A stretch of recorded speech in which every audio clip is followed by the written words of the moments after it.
People are surprising. Just when you thought you had someone figured out after connecting and talking with them, they do something completely unexpected and they are just more interesting. For me, it is that surprise factor and my natural curiosity just meeting together in the middle. Now, while that can also be spun in a negative direction, this is not the case for Joey Rook. I met Joey in 2016 at my last job in Eugene, Oregon, at a Regal movie theater. And my first impression of him was always that he was quiet but hardworking. So we were able to connect just by, having that same mentality of nose to the grindstone and just get the work done. One day, as we were going from auditorium to auditorium, we were connecting and I got him to open up and just tell me that he's from Arizona and that he's a rapper under the name Rook. And he's a part of a group called Dirt Squad. To this day, my mind is still trying to wrap around the idea that this quiet guy I worked for 3 months is a rapper that can jump on stage with his group and just tear the house down. So as the interview started, I was completely thrown off from the get-go. Just because I saw another side of Joey that I didn't think I'd see. I thought I'd get the quiet guy and I had to try to get him to open up some more. But as soon as that interview started, it was all Rook. The fast talking, the very passionate, the driven individual that is always working to get Dirt Squad to the next level. So before I play Joey's interview, I just want to say thank you to everyone that has been listening or watching the show as I continue to help it grow. Just like Joey, this is a passion project of mine, and I am always thinking about it. I'm always trying to find ways to improve it, whether that is listening to other people's suggestions or just listening to other podcasts and picking up on things that they do that I like and try to incorporate it into my show. So my biggest and strongest critics has been my family, and I actually have a hard time accepting criticism from my family for some unknown reason. And I'm working on trying to be more accepting towards it because I know that they are just trying to get the best out of me, and they will always want the best for me, and I want to give out my best product for you guys to enjoy, as viewers of the show, and again, or as listeners of the show. And it's a little bit of a struggle, but it's something I need to do to be able to continue progressing as a person. And I also like to apologize because towards the end of the interview, you tend to hear me sniffling a little bit. It is allergy season here in Portland, Oregon, and I was trying to fight it off as much as I could, but it just got the best of me towards the end. Darn it. So whether you are listening to this interview through iTunes or Spotify or watching this on YouTube, please enjoy my chat with Joey Rook, or Rook from Dirt Squad.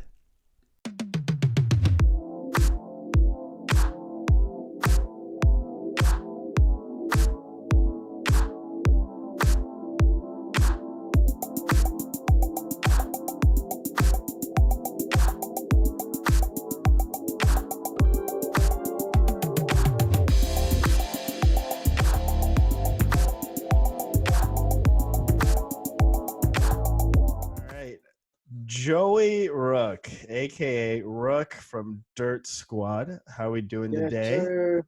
Pretty good, man. How you doing? Not too bad. I mean, it's catching a little break from the rain, so it's nice not to have that distraction going on right now. But I've been so we met during my last 3 months in Eugene, working at the movie theater, and I remember meeting you and talking with you, and you were always that kind of quiet demeanor. So granted it was probably work, but I always took you as like a little quiet, a little bit reserved. But when you told me that you're a rapper from Arizona, I had a hard time believing that, just because I just could not see it.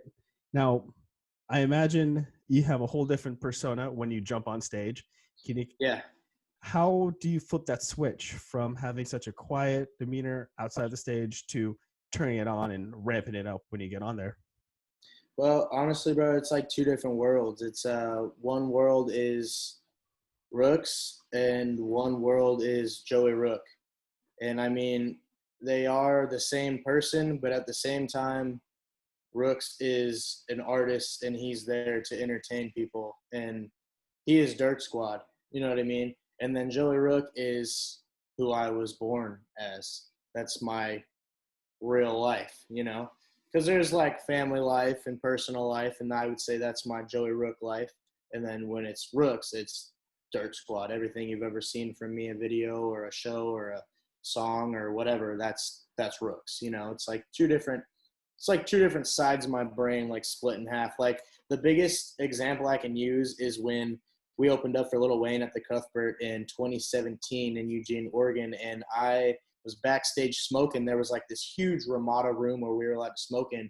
And then as they called us on there, I was like joking and smiling and laughing. And then like once I walked up on those steps and saw how big that crowd was, like my brain just clicked and it was like go time.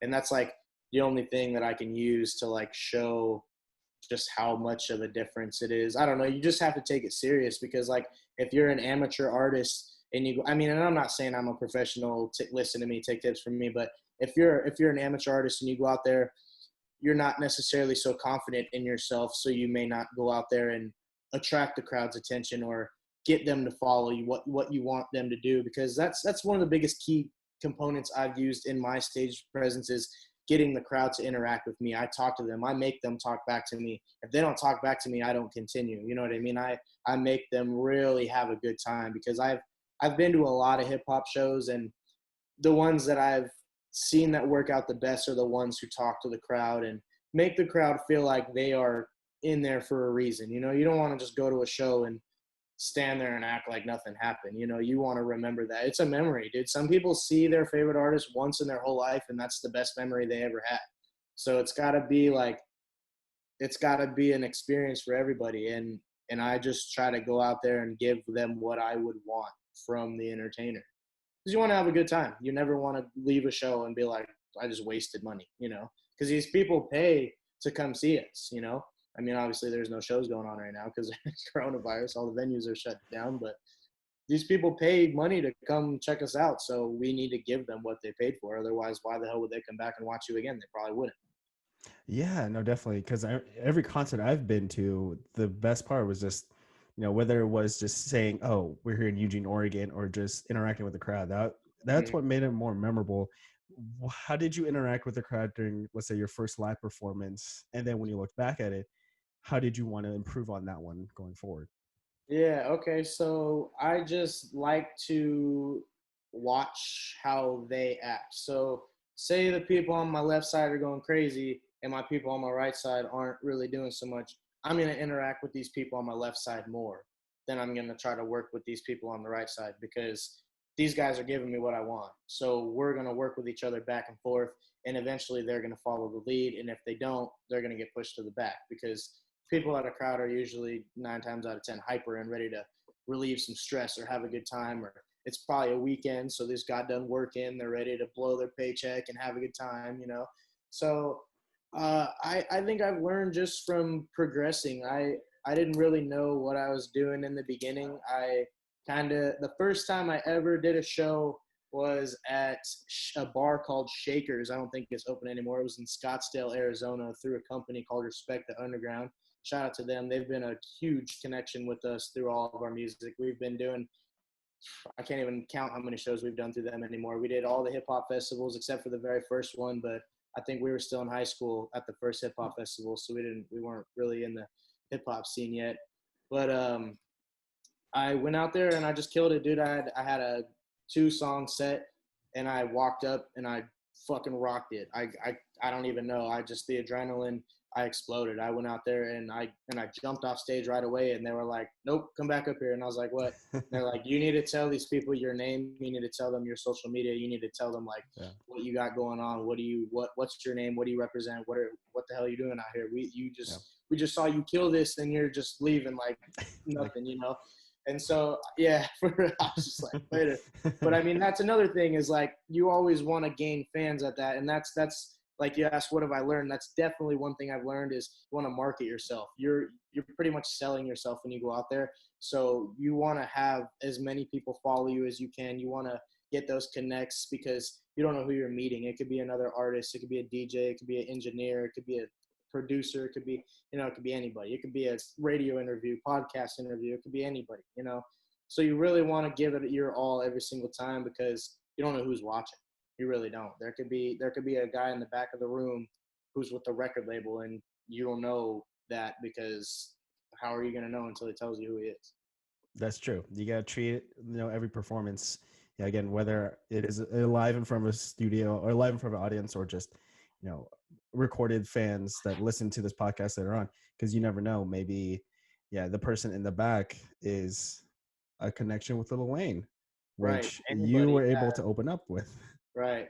That was that show was actually through a guy, Bonafide Entertainment. That was a super dope connect. We did that show. It was me and my Dirt Squad crew. We were out there with another set of guys that we knew. I don't even think all those guys do music anymore together. So it's like, I think we're one of the last ones left. I mean, a couple of them might, but like, I don't really see those guys doing stuff together anymore. There's one guy, actually, my bad, I take that back. There's a guy named Pint who is out there who is killing it right now. If y'all like fucking hip hop, look him up. He's from the Pacific Northwest. Pint is his name. That feels super dope. He was out there performing with us. Trying to think. I don't really remember. There was only a few other artists that opened up, but I mean, dude, when we got off stage at that show, it was nuts. We had so many people run up to us, and they were trying to get like so this is another thing I learned is merch. If you're coming in the game, you're very, very, very beginning, don't just throw your merch away. Not throw it away literally, but don't throw it all away because, dude, we would just blow through money getting merch because our fans would go crazy when we would throw them the clothes, and they love free shit. People like I wouldn't say it was a waste or anything because like we gained those fans and they love that shit that we gave them our product for free. But like at the same time, when you're coming up, you want to make money for yourself and get that shit going, which I mean we have, but it's like we also fucking just threw shirts out there, dude, like nothing.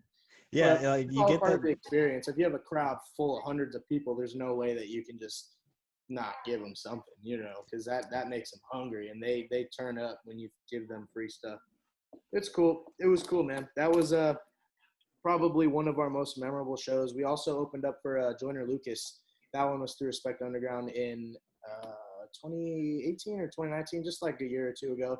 We did that, and that shit was sold out wall to wall. Monarch Theater, packed house. That shit was crazy. It was like so packed that the fire marshal had to like come and tell people that they either had to shut it down or not allow more people in, or every time a person left, then a person could come in. So I'm like peeking out the door trying to sell tickets like to people, and I'm like, yo, you're gonna have to wait for these people to leave because as soon as you walk in, you're just like have to squeeze. Like there's so many people in the building. It was wild.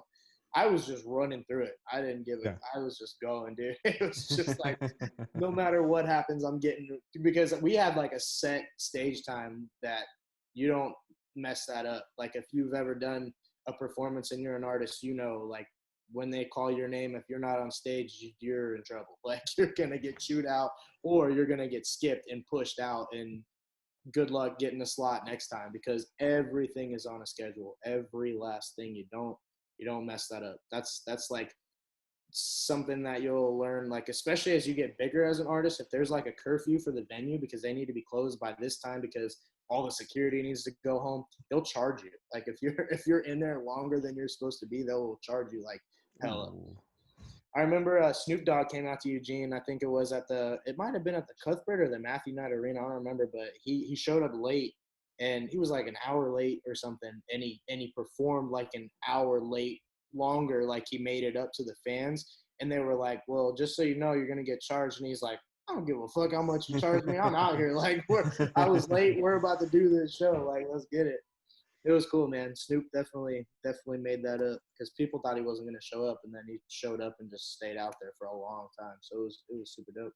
Yeah, I remember my brother and his friend went to DMX when he was here in Portland, and he was late getting to the venue because apparently Actually, not apparently. I found out through social media that he held a show outside of the Moda Center after a Blazer game because I think it was a playoff Wow. win. So he played like a couple songs and bolted over to the venue, Yeah. and he just continued playing. And then he didn't stop. He just went way like I want to say like maybe 30, 45 minutes past his like original time ending, Mhm. but he didn't care. So I was like, yeah, I'm sure those guys have that high ticket name like Snoop Oh Dogg or yeah. DMX. They're like it's a drop in the bucket for them. That fine's not anything to them. Yeah, they don't care. And they're getting paid so much just to show up. They could probably pay that fine off with a little bit of what they got from pulling up to the venue. How would you compare the opportunities that you have in Pacific Northwest versus what you had back in Arizona? And I understand you could be at different stages when it Mm-hmm. comes to where you are in your career, but when you're back in Arizona, do you have the same amount of equal opportunities to present your music to everyone, or was it kind of Uh, skewed? Dude, the Arizona hip hop scene right now is fucking booming. It is crazy. It is nuts. Like, it is exploding. I think Arizona is going to be one of the capitals of hip hop. I mean, if it's not already, which, like, the only reason I say it's not already is because we don't have any artists that have, like, gold records out of Arizona. We probably do, but, like, I think it's gonna be like, how New York is like a central fucking hip hop, California, LA, like all these people come from over here. I think Arizona is gonna be a breeding ground of elite Arizona hip hop artists very soon. Because the company that I was talking about earlier, Respect the Underground, they host the Arizona Hip Hop Festival every year. This is like seventh, they're going on the 7th year or going on the 8th year. Yeah, it's crazy. Like it's like I remember one of the second one, and now it's like way almost the year 10. Like it's wild. But anyways, there's so many dope artists there. Like even the people that I've seen on like the open mics or like because it's all broken down by stages, and so like obviously if you're a first timer, you're gonna be on like one of the smaller stages, just because they're not gonna put you out there in front of 1,000 people and make you Yeah, piss your pants, like yeah, they you don't want build to. yourself up. Right, Yeah. exactly. Just like when we started year 2, we were on the very beginning opening stage like we should have been. We paid our dues, put in our work, sold our merch, did what we had to do, mixtapes, the whole thing, put out projects, gained a fan base, and then we started doing more and more shows where you could notice that the people were showing up for us. Like it wasn't that we just happened to walk into a packed venue already.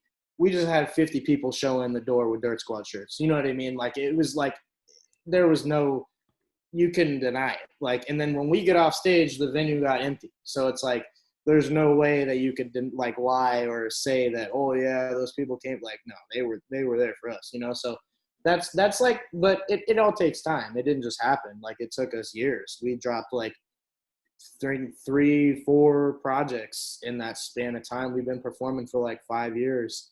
We've done quite a few. I mean, I've dropped 2 mixtapes myself. I got a joint album with my homie C-Mad, who's in Dirt Squad. The whole Dirt Squad has a statement album. C-Mad just dropped the album called Who's Who. So yeah, man, we've been working, we've been grinding. It didn't just happen. We've really been working hard, making music and making videos, and everything we started out with was all organic. Like we bought it all. We bought the computer, the mic, we didn't just have it. We had to save up, and so that's honestly what takes the time is like getting the equipment to make yourself official, and because you don't want to put out music on a piece of crap mic. Like if it sounds bad, nobody will take you serious and nobody wants to listen to it. So you got to buy a good mic, you got to buy a good interface, you got to buy the pop filter, and then if you want to start doing videos, you got to buy the camera, the computer, that's really what takes the time. Unless you have money already, if you got some kind of side hustle or something going on in the background that is giving you real money, that go for it, if you can get it, but be careful at the same time. Yeah, I mean, it's definitely the learning process, especially when it's something so foreign to you.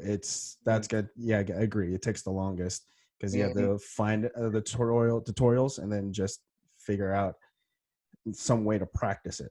Because yeah, and you have so to stay dedicated along the way. Like you can't give up. You can't, because I've seen a lot of people just give up on it like year, 2 years in. It's like, bro, if you didn't grind it for like 10 years, then you won't even get close. You know, you have to really want to do it. You have to really, really, really want to do it. And I'm not saying it takes everybody 10 years to blow up, because that's not true at all. But like at the same time, you have to be willing to not just back out when it gets hard, you know, because some of the best artists we know have the worst upbringing and hardest stories, you know, and it's like we like that because they fought for something. You don't really want to hear that story about the kid that grew up rich and now he's a famous rapper. Like, oh, that's cool, but like you don't really have a story to talk about, you know. You need some kind of foundation that people can relate with.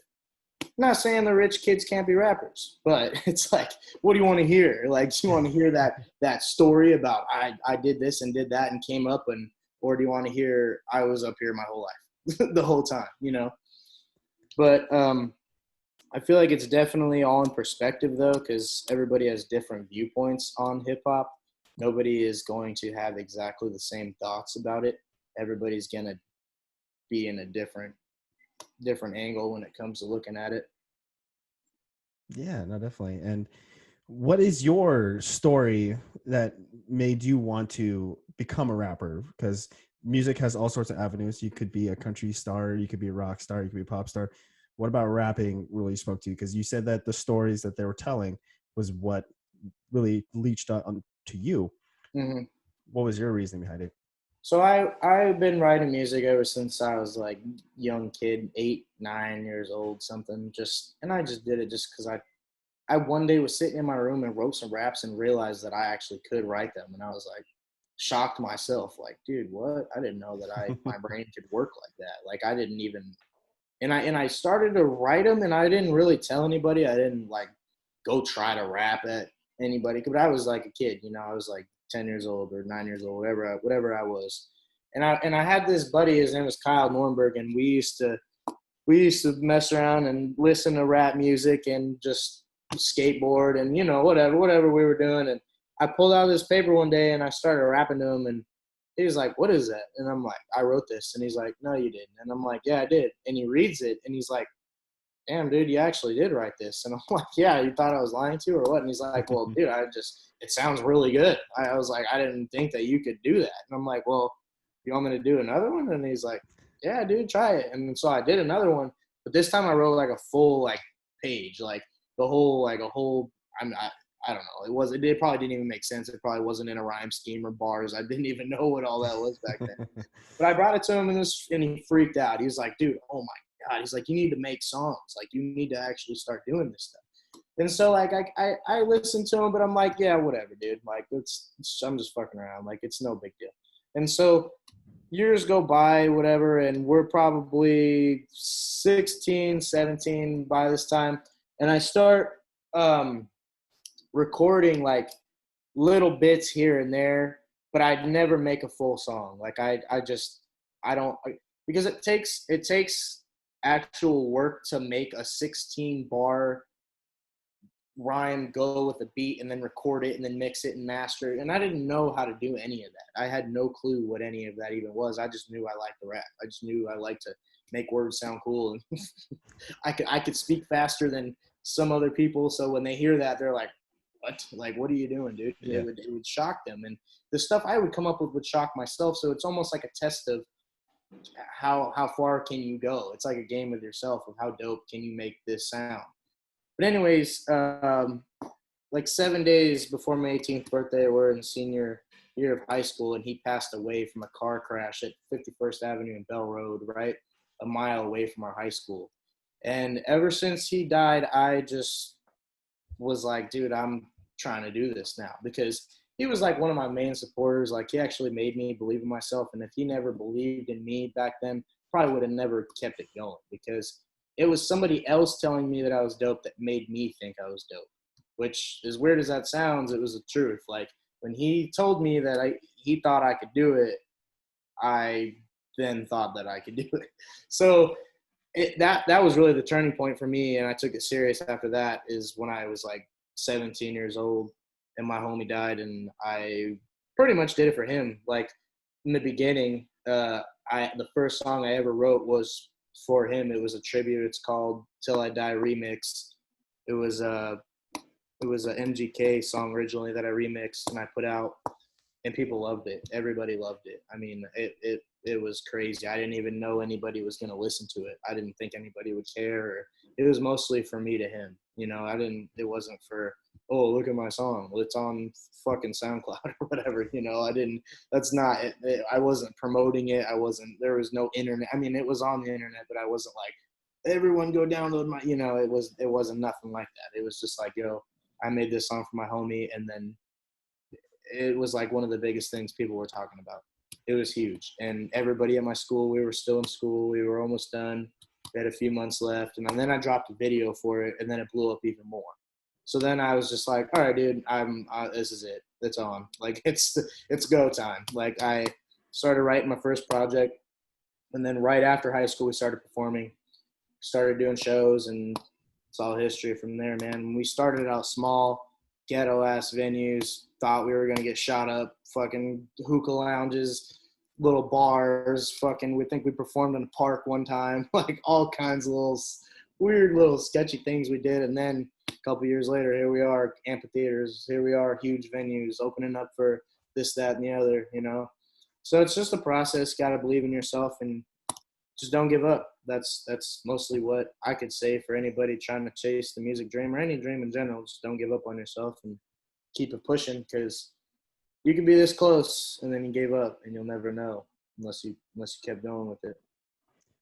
So I've never lost any friend due to a car accident, or just, you know, anyone at all. So I can't really relate to how you're feeling when that happened, as far as the emotional roller coaster you went on creating that song and then releasing it and then seeing the reaction. How was that for you? Well, it was weird at first. It was like, well, me and him have been homies since we were like, dude, like second grade or third grade. We used to skateboard around and all kinds of stuff. So this was like my brother, dude. Like we would literally be doing stuff from the morning time till the nighttime. Like we would go to the store, go to skate, go whatever kids do. And then when we grew up and we got cars and we started partying, and, you know, so we did all that together. We went through those phases of life. So then when he was gone, it was weird because I would be like trying to just, what up, dude? And you can't do that anymore. You know, it's not a thing. Then I used to see him pull through the neighborhood that I would go through all the time over where he worked. He worked at this golf course over on like 47th and Grovers, which was like a few streets away from where we went to high school at. And I would always see him pulling through. Like, it was weird. Like, almost once a week I would see him. Like, and it's not like we were trying to do it. And then he passed away and I didn't see him anymore. And then I would see cars that looked like his, and I'd be like, what? Oh no, it's not, you know? So it's just weird. It's like having somebody there all the time and then they're just gone. It's like ghost mode. Like, I don't know, man. It's a hard thing to explain how it feels, because I don't know if I ever really grasped what I felt. Like, yeah, it's sad. Yeah, it's upset. But at the same time, it's like, I don't think that he would have wanted me to be like all depressed and sad about it. Like, I think that he would have wanted me to keep him alive in the best way possible. And I think I did. That's why I dropped that song, is because I wanted people to like know that I cared about him, and that he was my homie. And we had another good friend named Tyler. Like, it was me, Tyler, and Kyle. We were the three amigos back then. Like, we would always skate, and Tyler's got a tattoo on his forearm for him. It's pretty dope. But yeah, man. But then I look at it and I'm like, he passed away and I wrote my first song, you know? So it's like, it sucks that he died, but it was like, it gave me motivation, like, more than ever. It lit a fire up under me that I never had. I don't know if I ever would have wrote that first song. I don't know if Dirt Squad would even be a thing. I don't know if RooX would be a thing. I don't know if, you know, it was like, he died and Dirt Squad was born. Like, as weird as that is, it's like the universe closed the door and opened another door, because then I started rapping, and then I brought in my friends that were rappers, and then we brought in video people, we brought in you know what I mean? And now we have a solid team, and it's like, I've changed people's lives in ways that I don't really understand, because I brought them into my team, and then he changed my life in ways that I don't think either one of us knew, because it was all different. Like, once he was gone, I took it so much more serious that it wasn't a game anymore. It was like my life, you know. It was like music was literally like what I was doing, trying to progress and get a career out of it, you know. Because everybody says that like you want to do this, you want to do that, but like you only know that you want to do something when it gets hard, like tough, and it sucks, and you still keep doing it. Like I feel like that's when you really know that you're gonna keep going. Because if it sucks and you're still down to do it, you know it's for you, you know. Do you still have that mentality now, or has it kind of evolved into something new? Oh, it's definitely evolved. I mean, it's bigger, it's stronger, it's better than it's ever been. It's definitely more advanced. We have our own producer on our team now. Like I said, we got our own video guy on our team now, and these are all things we used to have to pay for. And that stuff is not cheap, dude. Anytime you see a rapper shoot a music video, paid for it. Anytime you see him in the studio, paid for it, you know, like, and now we have a solid team that, which, I mean, of course you can always go to outside resources. We don't always have to use our in-house guys for everything, because there are better people. Always. There's always going to be somebody better. There's somebody that can edit a video better, faster, more, you know what I mean? And that can do your vocals better. And you know what I mean? And if they're like, yo, do you want to send your vocals to your guy or to Dr. Dre? I'd be like, bro, send it to Dre. You know, Yeah. like there's no way. Please, Like, just immediately. Yeah, dude, I don't care how much it costs. Like if it's something like that, then of course it's worth it. But at the same time, you're forking up money here and there. How are you going to pay to do everything you need to do? Like just to drop an album for a rapper, if you're in the studio and they're not cutting you any deals, it's going to be like thousands of dollars, dude, because if they're mixing and mastering it and recording, they're probably going to charge you hourly. And if you don't have your stuff ready to go, and if you're still writing your music, dude, and they're charging you for that too, like you're going to be spending some bucks. So it's like, it really helps to have a team. And that's the thing that I was talking about, is like I've like found all these opportunities that I didn't know that were going to happen, because I never knew I was going to be able to record with people and do videos and this and that and the other. So it's definitely different. Yeah. So as you're, writing music since your first song was released in 2015, I think that's what you mentioned to me before. Mm-hmm. Since you've released the Till I Die remix, tribute to Kyle, and how much of him do you think about when you make songs up to this day, or is he still a factor when you make songs, or is just not as much as time goes on? Yeah, I mean, I still think about him all the time. Like that's my homie forever. Like there's no change in that. It doesn't matter. He definitely popped up in my music a lot in the beginning, a whole bunch, like almost every other song. And I mean, I still talk about him, but it's just like, it has to make sense, you know. It's gotta fit the song. It's gotta. But I mean, I still shout him out whenever I can, here and there. I've shouted him out in multiple songs. But no matter what, he's the homie till the end. Whether it's shout him out or not, it doesn't change anything. Yeah, and when you were mentioning how his death gave birth to Dirt Squad and RooX, yeah, I relate to you on that one, because I didn't experience anything to that intense, but I'm dealing with a breakup, and then from that breakup, I was able to get a blog going, get this podcast up and going, and now I'm talking to you, which I haven't talked to you in months. Yeah, and, dude. Getting to catch up. So it's kind of a crappy note when something of that kind of trauma leads into a better life, because you're like, I wished it didn't happen, but it's happening, and I'm taking this ball and running to the end zone.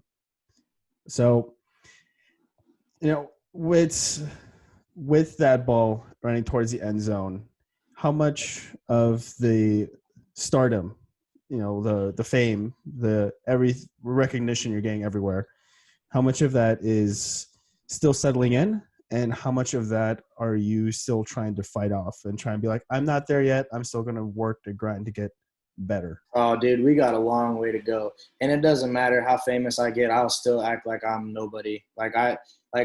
Even when we could do shows, and I'm not even saying we're famous at all, but when we do shows, I'll jump in the crowd, and when I get famous, I'm still jumping in the crowd. like security or no security. It's just I want to connect with the people.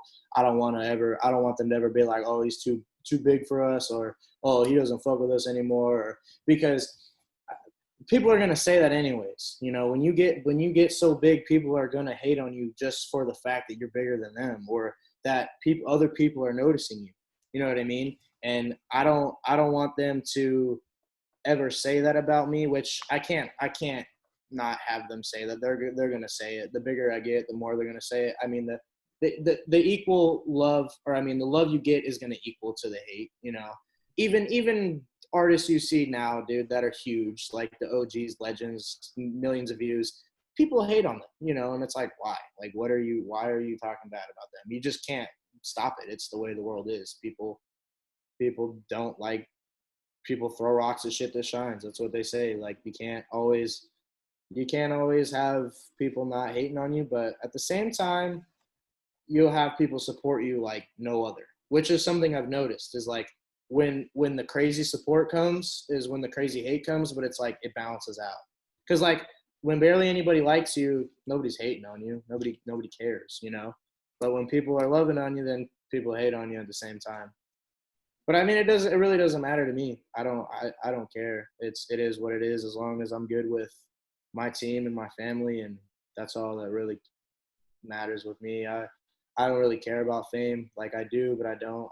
I would like it, but at the same time, I don't want people up in my face all the time. So Yeah, the paparazzis, those, because when you see, like, let's say LeBron walking through the airport, athlete, you but just can't get away. you Yeah. just can't get away. Right. That's a life I wouldn't want for you, buddy. So, and social media is such a big thing nowadays, with what's going on in the world right now and how it is blanketed every avenue of social media. How have you and Dirt Squad stayed connected with your fans, especially with COVID? Everyone's spread out. How have you been connecting with your fans since the lockdown? I mean, we've been on the internet more than ever. I feel like everybody has to do something to adapt. There's no in-person really anything anymore. I mean, everything is opening back up, but no shows, nothing like that. We had a whole tour booked this summer that had to get pushed back because, I mean, it's no surprise. Everybody's shows are pushed back. But yeah, man, we've been online. We've been doing videos. We've been releasing songs, and we've been trying to make more music because we know people are just chilling at home. So we've been trying to write as much as we can. We've been trying to record as much as we can. I went out of town. I went up north to like Portland for 2 months during the lockdown just to chill with my family. But that's pretty much it. I mean, there's not really anything that you can do other than get online and talk to your people, because I don't know when the venues are going to come back. I don't know when to expect a show. I can't give anybody a date on my next performance. I have no idea. It's all up in the air right now. You'd have to watch the news. The news would know before I would. And at times you're just like, do they really know? Are they just assuming? Yeah, or are they just bullshit? Yeah, you never know, man. I mean, elections are right around the corner, so it could all be a crock of shit. We'll see. We'll see. How did you assemble Dirt Squad? So it was me and two of my buddies, Aaron Klein and Justin Klein, back in high school. And that is the original team. We started it out just by doing freestyles at lunchtime. Like, we would be in the cafeteria and start rapping, or we'd move outside and start rapping, and we would have big crowds of people come around us, to the point where the police and the security, our school officer, would come up and think that fights are going on. And we would be like, what is going on? Because they'd be like rushing us, like, what are you guys doing? Break it up, stop, like thinking somebody's getting hurt. And they would see us rapping, and they would tell us to, like, continue, do what you're doing so we can see why these people are over here watching you. And we're like, we're not about to rap in front of the cops and the teachers. Like, no. Yeah. So we would just pause, like, just put it on pause, wait for them to leave.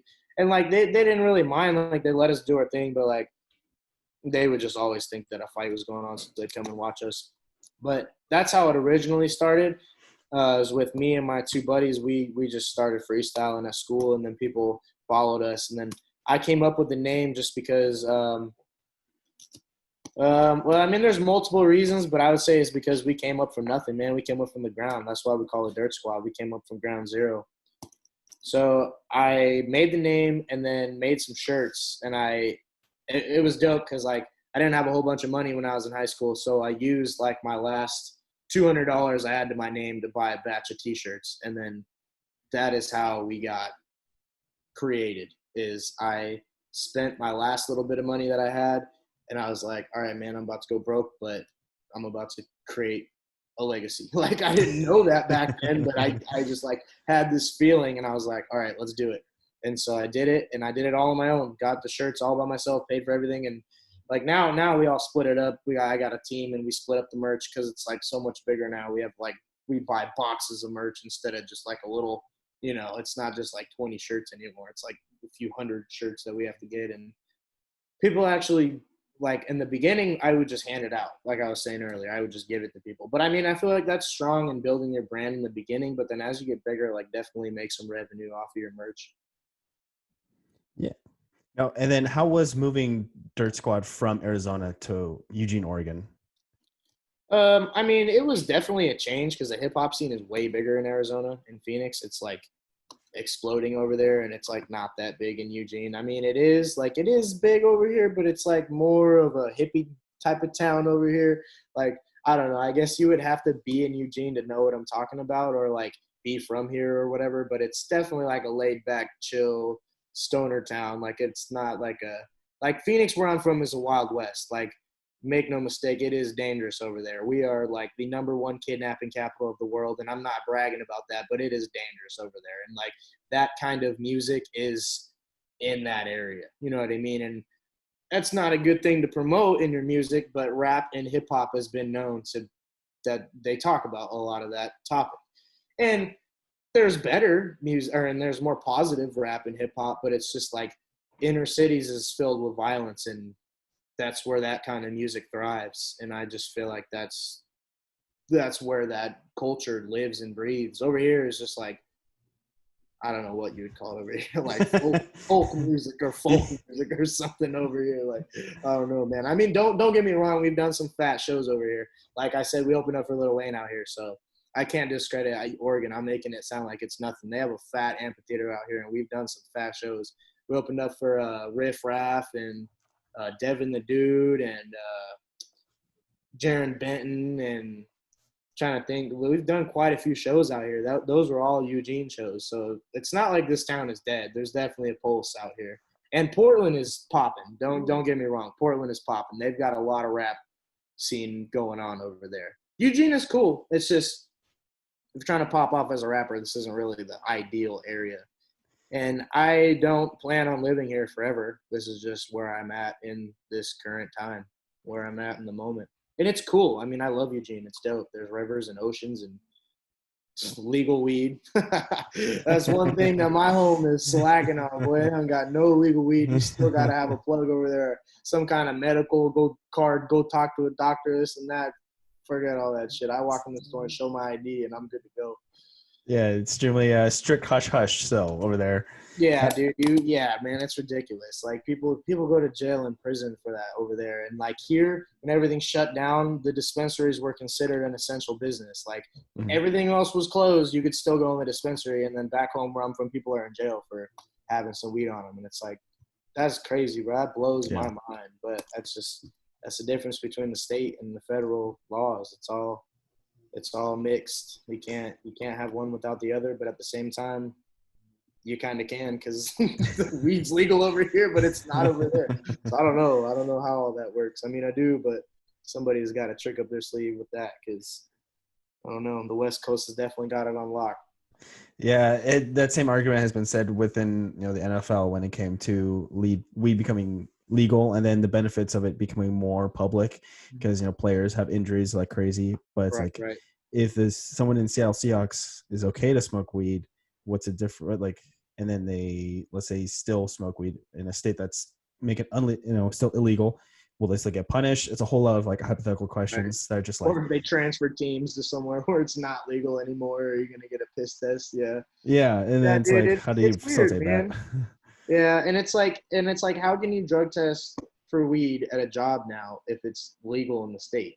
Yeah. I mean, I guess if you're like a police officer or something like that, then you wouldn't be allowed to. But I don't know, man. I just think it's crazy that you are allowed to smoke in your state, but your job can still test you and you're not allowed to smoke. So it's like, It's a lot of who makes the rules? You know, like where do these rules come from? extremely weird standards. Yeah, for sure. But I mean, I'm happy that it's at least legal for people to walk in. I was super happy that they didn't shut down during coronavirus. Shout out to every single dispensary in fucking Eugene and Beaverton that kept me going during lockdown. So you mentioned earlier that the Dirt Squad released the first album called "A Statement," and it's available on Spotify now. And Yep. then "Dreams" was your guys' first song to be released on all platforms. Yep. How did it feel to have that new kind of avenue to display your music and have people listen to it? Oh, dude, it was so dope. Once we finally got on all the platforms, I was so happy. I mean, we had music that we like could have put out for a while, and we just didn't because we didn't think it was good enough because we wanted it to be like dope. Like if I don't know, I feel like Dreams was a good introduction song for Dirt Squad just to be like the first one that went out there. We definitely have grown since then though, because the project we put out was like 16 songs. So like that's a mix of all different time. That's a big timeline gap right there of songs because there's my songs on there, Snap and Paranoid, that are like I think a year and a half or 2 years old, and then there's brand new stuff. There's like in the middle stuff. It's a whole mix. That's why I like that project, is because it's like a timeline of all different. I can hear like different time periods throughout the project. We got a new project we're working on though. That's all going to be brand new though. So the next one it's going to be pretty sick. I'm excited for that. That I don't really have a release date on it yet, but it's coming soon. Probably in the next 2 months or something like that. Yeah, and if I can help get your guys' name out there with whatever listeners I have with the Spotify and iTunes branch, I'm happy to help. Yeah. So the statement, there was no new original work on there. It was just all stuff you guys had locked up in the vault. Oh no, there was for sure some new songs. Oh yeah, there was just like a couple. There was like some stuff that was like so dope that I just wanted to throw it on there just so it could be a part of the album. But then there was other stuff that we cooked up right there. Like we made the beat, we wrote the bars, we recorded it right then and there. It was brand new. Like there's a couple, so like the 5 for 1 freestyle was brand new. Squad Up was brand new. Roll It was brand new. Like quite a few of them were made from scratch. But then there was just some songs I was like, yo, I want this song on the album because it's just been chilling and on my computer, and like people should listen to this. It should be in this body of work. Yeah. And then how long was the process to get all those songs and create the songs and just put it all into one? It really wasn't that long, man. My team has a really good work ethic. Our homie C-Matt is the one who produced and engineered a whole bunch of it. He made a lot of the beats and mixed and mastered, cleaned it all up. And then AK is back home grinding. He's got a studio at his spot, so he's recording all the time and chopping up vocals, sending it back over here. We'll clean it up, send it back, listen to it, send it back again. And it's a lot of emails back and forth here and there because when you're not all in the same studio, man, it's tough to – I mean, it's really not that hard to do it. But, like, when you want that perfect sound and you're not in the booth with the engineer and you're, like, trying to tell them on the phone, like, what you want to hear, they may not really understand what you're talking about right away. So you may have to resend it a few times, which it's worth it. It's worth it to get the final product sounding good and crisp and clean the way you want it. It's definitely easier to be in the studio with the engineer, though, 110%. If you have the headphones on and you can just, yo, turn me up, turn me down, cut this out, start me here, it's way easier than calling your homie and, yo, can you cut this and do that and reverb here and pitch down? Like, what? Like, we almost had to do, like, video calls like this, like, to be able to understand what we need done on the song. Now, how did you get past creative roadblocks when it came to producing any songs? What was your tactic to pushing through and then reaching that final goal? I have to do certain things or go through certain things to get to the point where I'm able to write about more stuff, because otherwise I feel like I've just been writing the same shit. But it'll come in waves. I'll write a lot, a whole bunch, song after song after song, and then I'll just chill for a while. And then sometimes I'll write one song a week, and then other times I'll write a whole bunch of songs. Like, it's all different. It's all – I never know. My brain is crazy, dude. And then, like, I won't write anything all day long, and then 2 a.m. hits and I'm like ready to rock and turn everything up and volume on and everybody's trying to sleep and I'm like, why am I? But then I'm like in the most creative mode ever, like that I've been in 3 days, you know? And then I'm like, well, I'm not letting this go to waste. And so I just stay up and do it because like I can finish a whole song in 30 minutes sometimes, you know, from start to finish, play the beat. If I'm just in that go mode, I can get the whole thing done like that. And then other times I'll sit down, write a couple bars, and I can't think of another thing for 4 days. You know, it sucks. And I'm like, I don't got it right now. I just got to wait. So it's always different. I never know. There's no like magic drink I can drink that gives me motivation. You know, I wish there was, but it hits everybody differently. Yeah, no, exactly. It's, you know, for me, when I have the, you know, I'm trying to write a caption, let's say when I'm trying to write the caption for, you know, this post, I have to at least like look up to the sky and be like, what am I trying to say? And then next thing you know, like, am I in bed? Yeah, exactly. It's just like that. And luckily, you know, with technology all connected, I could just whip out the phone, type it all up, and then bada bing, bada boom, save it for tomorrow. Right. Look at that. Create a block was just ran over. Yeah. Yeah, dude, seriously. Motivation comes and goes like crazy. It definitely is a game changer when you have it and when you don't have it, because when you have it, you can definitely make a lot of moves. You can definitely get stuff going.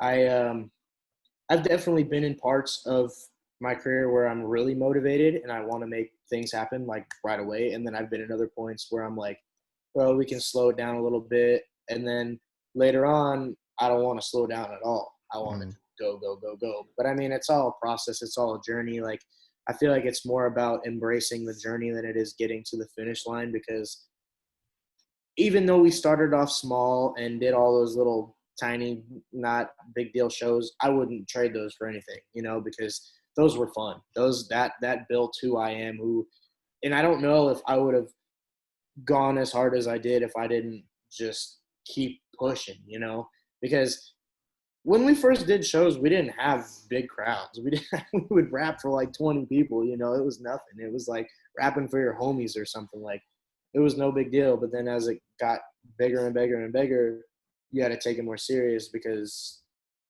it's like people expect something of you. When you walk out there and they hear this name Dirt Squad, they expect a show. You know, it's like, if they hear Dirt Squad and you walk out there and you don't entertain them, they're going to be like, this isn't who we came to see, you know? So we got to go out there, give them everything we got. And I only learned that from building up small to big, you know?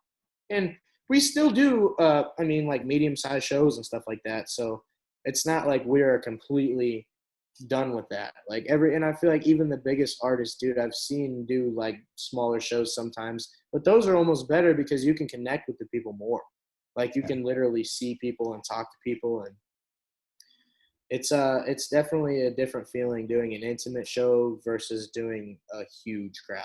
You know, it's not the same at all. It's like walking to a puddle or walking to an ocean. Like, it's like two way different things. It's like in the puddle, you can see where all the water is, but like in the ocean, you're like, all right, we got to figure this out, you know? Yeah, I need to find that one reef out there in that ocean. Right. Yeah. Survive the best you can. So my last question for you is just, what message do you have to your fans, to the Dirt Squad, you know, groupies, that can get them excited for when you guys get back to the studio? Because you did mention you have an album that you're still working on. Mm-hmm. What else can you say to them to get them psyched up for your next drop? Oh, man, we got a lot of stuff coming. We got videos, we got albums, we got merch, we got masks coming, we got hats coming, we got all kinds of stuff. I mean, yeah, that's all like clothing and stuff, but we have music, we have an album coming. The homie C-Mad just dropped an album. If you guys want to hear some music right now, he just dropped a fat album. And then my homie AK's dropping music, Lokio's dropping music. Let me just shout out all my homies real quick. Ski-Mad, Lokio, AK, Shane, Dom, the whole Dirt Squad, everybody. Shout out to the gang. But yeah, bro, we got a lot of stuff coming. I mean, I can't even really put it in order. I have a song, just a regular song that I'm gonna drop, not an album or a mixtape or nothing, just a single. I'm gonna put out pretty soon. So that's something that we can look forward to. And honestly, we're wrapping up the album. I've been the one that needs to finish my verses, actually. So if the fans need to get mad at somebody, it's me, because I need to finish all my stuff up, and then the album will pretty much be done. Because we're about like 8 songs in, I think, and I just need to finish my last verses up, and then we're ready to go. Joey, has your life coach and financial advisor, I say quit your work, just focus solely on this, and keep pushing on towards the end. Hell yeah, man. Well, thank you, dude. I appreciate it. I'm glad that you believe in us too, because it's definitely been a fight. It's been a come up. It's been a long mountain, treading up the mountain, but it's dope, dude. Every part of it was fun. Every little last, no matter what it was, the good, the bad, the ugly, it was all dope. And I know that this is not even close to the end. I know that this is just another little bump in the road. You know, we're just going down. We're on the road trip, and we're out There you here. go. And COVID-19 definitely shook everybody's world up as a musician, and it's gonna be so dope to see everybody come back together. Like, everybody's gonna be so excited for shows, and I mean, I'm excited. Just even as a fan, not even like put me being an artist and a rapper to the side. Being a fan of music, I'm super hyped to get back out there and be in the crowd and feel that energy. And because I love that, dude. I live off that shit. When we do shows and people are crazy, like, and we get off stage, it makes me want to hit the studio right away, because I'm ready to give people that feeling again. And I feel like when you drop music, it's almost the same feeling as, I mean, nothing lives up to being on stage. That is like the dopest feeling I've ever felt. But when you drop music, people get excited for that, just like they get excited when they see you come out there. Yeah, no, it's just by talking to you for like the last like, little bit over an hour, I've just seen so much energy from you versus obviously the last time I interacted with you was at the movie theater, and everyone's just like, I just want to make it through the day. But this is the most energy I've ever seen from you, and it's just talking about something you're very passionate about. So it builds a fire in me to talk to people like yourself that have this strong passion project and just get their story out there. So again, Joey, thank you so much for chatting with me. And it's I look forward when you're up in Beaverton again, hit me up. We'll grab a beer and hang out. And yeah, for sure, man. Most definitely, dude. Let's get it. I actually just got a lot of work done on my car, so I'm gonna be traveling back and forth.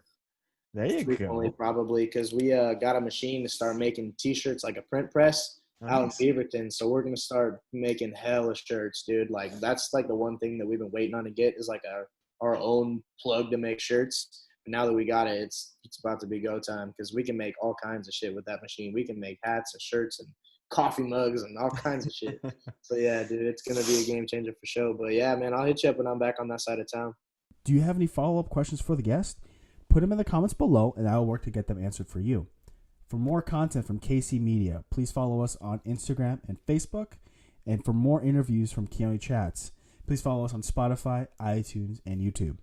Until then, guys, see you then.